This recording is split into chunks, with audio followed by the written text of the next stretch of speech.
अस्सलाम वालेकुम स्टूडेंट, मैं सैयदा उज़्मा ज़ैदी लेकर आई हूँ एक नया टेंस जो है the future perfect tense. The future perfect tense जिसे हम उर्दू में कहते हैं फ़ेल मुस्तक़बिल कामिल या फ़ेल मुस्तक़बिल मुकम्मल।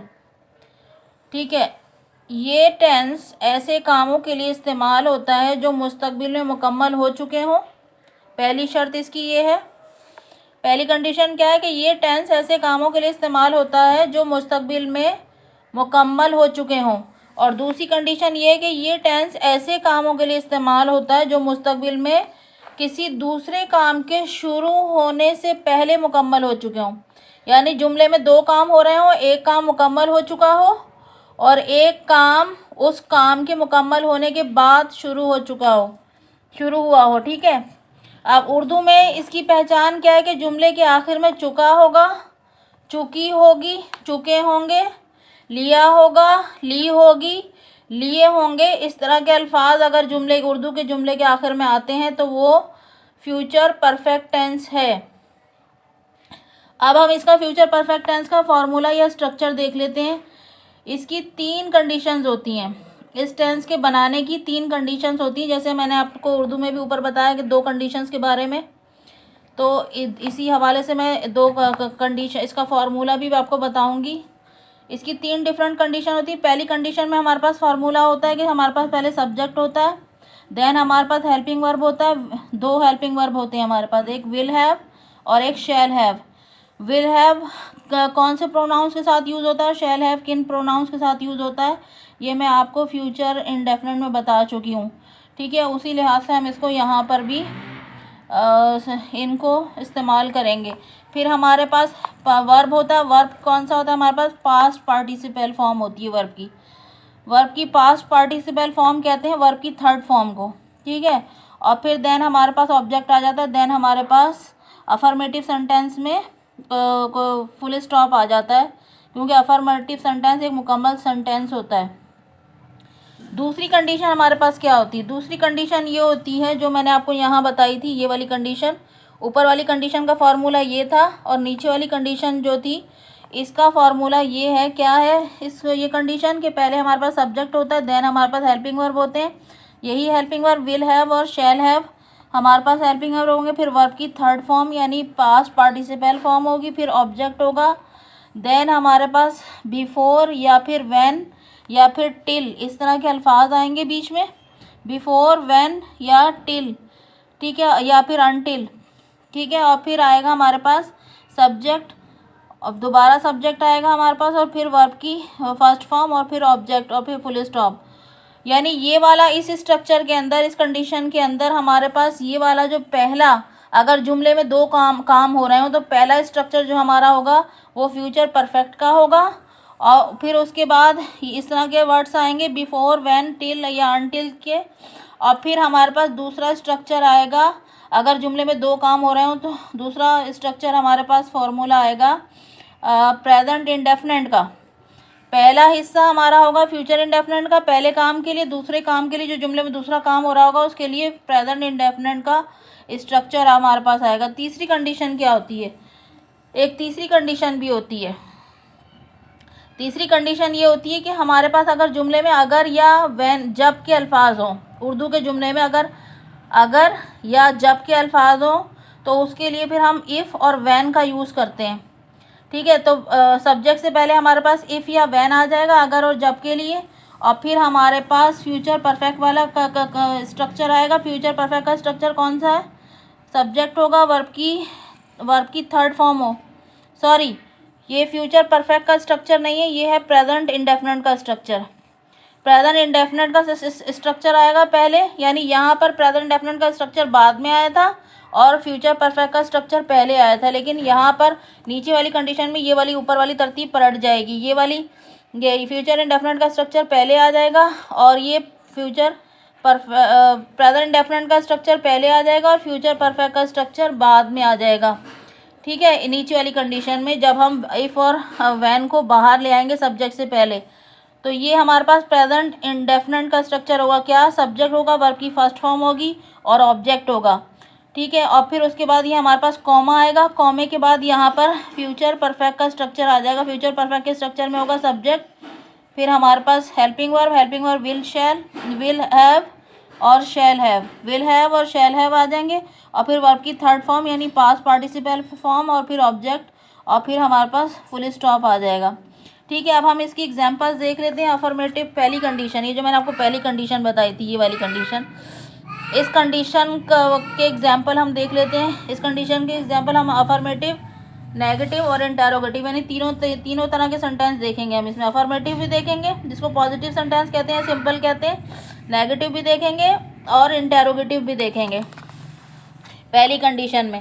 अब आप देखिए पहली कंडीशन में हमारे पास एक सेंटेंस है यहाँ पर, उसने जुर्माना अदा कर दिया होगा। ये हमारे पास अफर्मेटिव सेंटेंस है, पॉजिटिव सेंटेंस। उसने जुर्माना अदा कर दिया होगा, ही will have paid the fine. ठीक है। फिर हमारे पास है एक, सारा ने मजमून का इंतखाब कर लिया होगा। क्या होगा, ये भी हमारे पास अफर्मेटिव सेंटेंस है, सारा will have chosen the subject. फिर हमारे पास एक और है, क्या हवाई जहाज़ 9 बजे से पहले रवाना हो चुका होगा। ये हमारे पास इंटेरोगेटिव सेंटेंस है, फ्यूचर परफेक्ट का इंटेरोगेटिव सेंटेंस है, क्या हवाई जहाज़ 9 बजे से पहले रवाना हो चुका होगा। Will the plane have taken off before 9 o'clock। ठीक है। फिर हमारे पास एक और स्ट्रक्चर है, हमने अपने कपड़े तब्दील नहीं किए होंगे। ये नेगेटिव है, नेगेटिव सेंटेंस है, हमने अपने कपड़े तब्दील नहीं किए होंगे। We shall not have. Negative में क्या होगा कि एक हेल्पिंग वर्ब के बाद, यहाँ जुमले हमारे पास दो हेल्पिंग वर्ब थे, एक विल और एक हैव, तो इन दोनों हेल्पिंग वर्ब के दरमियान में हम नॉट लगा देंगे, तो क्या बनेगा, we shall not have changed our clothes. वो खेल ख़त्म नहीं कर चुके होंगे, ये भी नेगेटिव सेंटेंस है, तो क्या बनेगा, they will not have finish the game. फिर हमारे पास इंटेरोगेटिव सेंटेंस है, क्या सोने से पहले उस औरत ने चाय पी ली होगी। Will she have taken tea before going to bed, before going to bed, और ये क्वेश्चन मार्क आ जाएगा। अब हमारे पास है दूसरी कंडीशन, सेकंड कंडीशन, जो मैंने आपको यहाँ पर स्ट्रक्चर बताया था सेकंड कंडीशन का, ये वाला, कि पहले हमारे पास अगर जुमले में दो काम हो रहे हैं तो दो कामों के लिए पहला स्ट्रक्चर हमारे पास फ्यूचर परफेक्ट का आ जाएगा, और फिर बिफोर और व्हेन और टिल के अल्फाज आएंगे, और फिर हमारे पास दूसरा स्ट्रक्चर दूसरे काम के लिए हम इस्तेमाल करेंगे प्रेजेंट इंडेफिनिट का स्ट्रक्चर। ठीक है। अगर हमारे पास जुमले में दो काम हो रहे हों तो हम ये वाली दूसरी कंडीशन यूज़ करेंगे। दूसरी कंडीशन के लिए हम क्या करें, हमारे पास एग्जांपल है, फॉर इंस्टेंस क्या है, अम्मी के आने से पहले मैं घर पहुंच चुकी होंगी। देखें जुमले में दो काम हो रहे हैं, अम्मी के आने से पहले मैं घर पहुंच चुकी होंगी, एक तो ये काम हो रहा है मैं घर पहुंच चुकी होंगी, तो ये वाला स्ट्रक्चर, ये क्योंकि फ्यूचर परफेक्ट का है, मैं घर पहुंच चुकी होंगी, तो ये इंग्लिश के जुमले में पहले आएगा। और ये वाला काम अम्मी के आने से पहले, ये प्रेजेंट इंडेफिनिट का स्ट्रक्चर है, तो यहाँ ये इंग्लिश के जुमले में बाद में आएगा। ये वाला हिस्सा जो इंग्लिश के जुमले में बाद में आएगा, जो उर्दू के जुमले में पहले है, और जो हिस्सा जुमले का उर्दू के जुमले में बाद में है वो इंग्लिश के जुमले में पहले आएगा सेकंड स्ट्रक्चर में। अब इसकी एग्जांपल देख लेते हैं, अम्मी के आने से पहले मैं घर पहुंच चुकी होंगी, तो क्या होगा, पहले ये वाला हिस्सा मैं घर पहुंच चुकी होंगी, आई शैल हैव रीच्ड होम। अब ये पहले की इंग्लिश आ गई बिफोर, और फिर आएगा ये वाला हिस्सा अम्मी के आने से, क्या, the mother comes, before the mother comes, क्या, I shall have reached home before the mother comes. ठीक है। अब और एग्जांपल हम देख लेते हैं सेकंड कंडीशन की। जैसे हमारे पास एक सेंटेंस है, 20 अप्रैल से पहले लड़कों ने तमाम मज़ामीन दोहरा लिए होंगे। क्या होगा, ये वाला हिस्सा लड़कों ने तमाम मज़ामीन दोहरा लिए होंगे पहले आएगा जुमले में, इंग्लिश के जुमले में, और ये हिस्सा 20 अप्रैल से ये जुमले में बाद में आएगा। कैसे, द बॉयज़, लड़कों ने तमाम मज़ामीन दोहरा लिए होंगे, the boys will have repeated all subjects. फिर ये पहले की इंग्लिश क्या है, बिफोर द 20th अप्रैल, 20 अप्रैल से पहले, ये हिस्सा बाद में आ जाएगा इंग्लिश के सेंटेंस में। Before the 20th April the boys will have repeated all subject before the 20th अप्रैल। फिर और एग्जाम्पल हम देखते हैं। हमारी रवानगी तक बच्चों ने अपने कपड़े ख़राब नहीं किए होंगे, ये नेगेटिव है, नेगेटिव सेंटेंस है। बच्चों ने अपने कपड़े ख़राब नहीं किए होंगे, ये पहले आएगा जो इंग्लिश के जुमले में, और ये हमारी रवानगी तक ये बाद में आएगा। कैसे? बच्चों ने अपने कपड़े ख़राब नहीं किए होंगे। The children will not have ruined their clothes.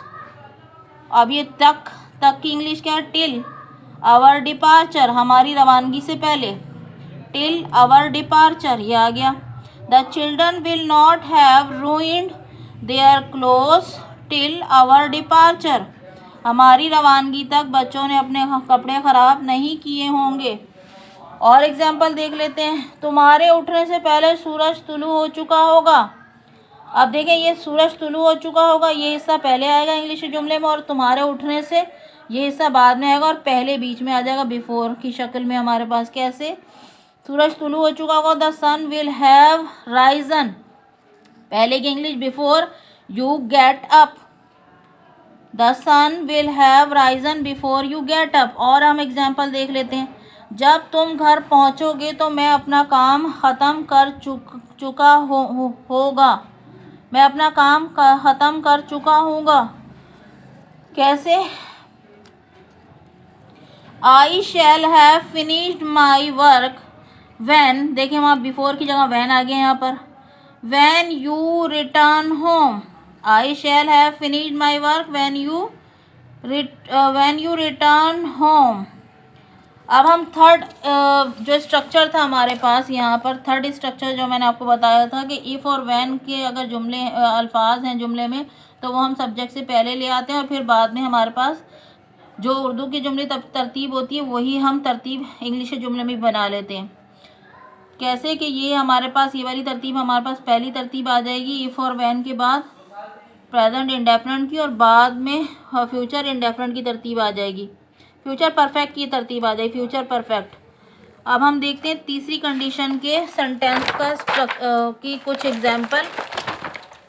ये देखें, तीसरी कंडीशन हमारे पास है यहाँ पर कि देखें, वैन, अगर जुमले में वैन और इफ़ अगर और जब हो तो हम इफ़ और वैन सब्जेक्ट से पहले ले आते हैं, और फिर हमारे पास सब्जेक्ट आ जाएगा, यानी प्रेजेंट इंडेफिनिट वाला स्ट्रक्चर आ जाएगा, सब्जेक्ट वर्ब की फर्स्ट फॉर्म और ऑब्जेक्ट, और फिर हमारे पास ये फ्यूचर परफेक्ट वाला स्ट्रक्चर आ जाएगा, सब्जेक्ट वर्ब की हेल्पिंग वर्ब विल हैव और शैल हैव, और वर्ब की थर्ड फॉर्म, और फिर ऑब्जेक्ट, और फिर फुल स्टॉप। अब इसकी एग्जांपल हम देख लेते हैं। अगर वो बाहर खाना खाएगा तो बीमार हो जाएगा। If he takes something from outside he will have ill. ठीक है, कुछ और एग्जांपल देखते हैं। जब मैं स्कूल पहुंचूंगा तो स्कूल बंद नहीं हो चुका होगा, ये नेगेटिव सेंटेंस है। When I reach at school, the school will not have closed। कुछ और एग्जाम्पल हम देखते हैं। अगर तुम मेहनत करोगे तो ज़रूर पास हो जाओगे। If you work hard, you shall have passed। कुछ और एग्जाम्पल हम देखते हैं। जब वो वहाँ पहुँचेंगे तो तकरीब शुरू हो चुकी होगी। When they reach there, the party will have begun। कुछ और एग्जाम्पल हम देखते हैं। अगर तुम वक्त पर घर आओगे तो मैं तुम्हें घर पर मिलूँगा। If you come at home on time, you will have found me at home। जब मैं घर पहुंचूंगा तो मेरा भाई जा चुका होगा। When I reach at home, my brother will have gone। तो ये थे गाइस फ्यूचर परफेक्ट टेंस, जिसमें मैंने अफर्मेटिव की भी आपको एग्जांपल दे दी हैं, नेगेटिव और इंटेरोगेटिव की सबकी एग्जांपल आपको दे दी है। I hope you got it. Okay, bye, take care.